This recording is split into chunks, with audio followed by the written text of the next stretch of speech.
بسم اللہ الرحمن الرحیم۔ السلام علیکم۔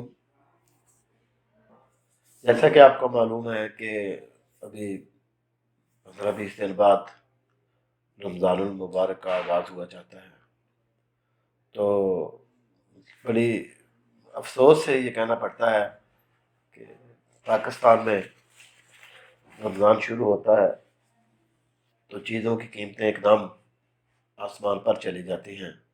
10 روپے والی چیز 100 روپے کی ہو جاتی ہے، تو غریب آدمی کے لیے روزے رکھنے خاصے مشکل ہو جاتے ہیں۔ تو کیوں نہ ہم اس رمضان سے پہلے ہی اپنے کچن گارڈن میں کچھ اس طرح کی تیاری کر لیں کہ جو رمضان میں ضروری چیزیں ہیں، جن کی رمضان میں ضرورت بھی زیادہ رہتی ہے اور وہ مہنگی بھی بہت ہو جاتی ہیں، تو کچھ نہ کچھ ان کو اگر ہمیں اپنے کچن گارڈن سے میسر آ جائیں تو ہم اچھی خاصی بچت کر سکتے ہیں۔ بلکہ اگر ہمارے پاس جگہ ہے تو ہمارے پاس یہ زیادہ ہو جاتی ہیں تو اپنے ہمسایوں کو بھی اس سے مستفید کر سکتے ہیں۔ تو اس میں رمضان المبارک میں سب سے زیادہ جو ضرورت کی چیز ہے وہ تو پالک ہے۔ برصغیر میں تو پکوڑوں کے بغیر افطاری کا تصور ہی نہیں ہے نا جی۔ تو پکوڑوں کا مین جز جو ہے وہ پالک ہے۔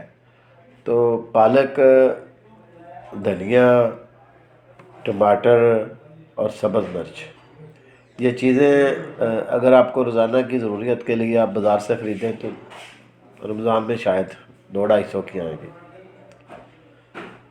تو کیوں نہ ہم کچھ ایسا کریں کہ یہ رمضان میں ہمیں یہ چیزیں آسانی سے ملتی رہیں۔ تو سب سے پہلے ہم یہ دھنیا لگا لیں گے، تو ویسے بھی دھنیا لگانا بہت آسان ہے، کوئی مسئلہ نہیں ہے۔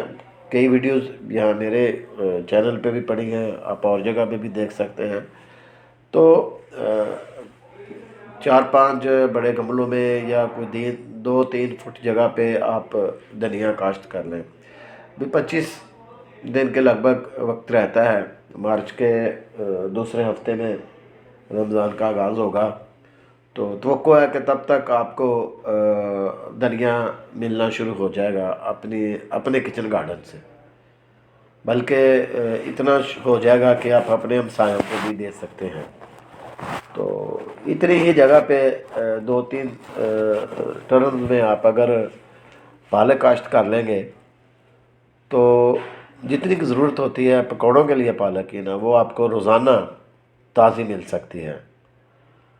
تو اگر آپ کے گھر میں ٹماٹر کے پودے ہیں اور مرچ کے پودے ہیں تو ان کی کانٹ چھانٹ کر لیں، ان کو ہلکی پھلکی کھاد بھی دے لیں، وہ جو آرگینک کھاد ہوتی ہے، تو ان کو بھی ان پر بھی پھل آنے شروع ہو جائیں گے۔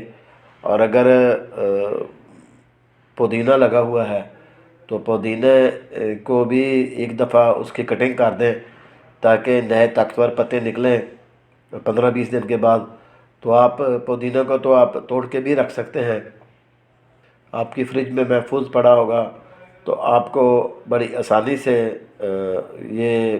اس کی چٹنی روز بنا سکتے ہیں اور استعمال میں لا سکتے ہیں۔ اور دوسری ایک بڑی چیز جس کی اکثر ضرورت رہتی ہے وہ لیمو ہے۔ تو لیمو کا پودا مارکیٹ سے لے آئیں، اگر آپ کے گھر لگا ہوا ہے تو بہت زیادہ بہتر ہے۔ اور جو چائنا کے لیمو ہوتے ہیں اس میں تو اگر آپ ایک 100-150 والا 200 والا پودا لے آئیں گے تو وہ اس قابل ہوگا کہ اس پر ابھی لیمو لگنے شروع ہو چکے ہوں گے اور ہو رہے ہیں اور ہو جائیں گے۔ رمضان میں تو ہر صورت موسم اچھا خاصا بدل جاتا ہے، مارچ میں تو ٹھنڈ ختم ہو جائے گی۔ تو یہاں آپ تیاری کر رہے ہیں کہ گرمیوں کی سبزیوں کی کاشت کی، تو اس سے پہلے آپ یہ ساری چیزوں کی تیاری کر لیں تو آپ کے گھر والے بھی آپ سے خوش ہوں گے، سلیقہ مندی کا بھی مظاہرہ ہوگا، خواہشاری بھی ہوگی، اور بہترین اور تازہ جو ضروریت کی چیزیں ہیں ان سے آپ اپنے رمضان المبارک کو اور مزید بہتر بنا سکتے ہیں۔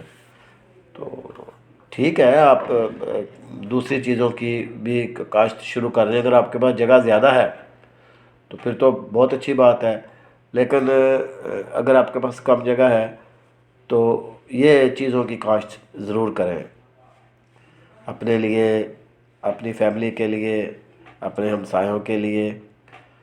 اللہ تعالیٰ آپ کو خوش آباد رکھے، سلامت رہیں۔ السلام علیکم ورحمۃ اللہ وبرکاتہ۔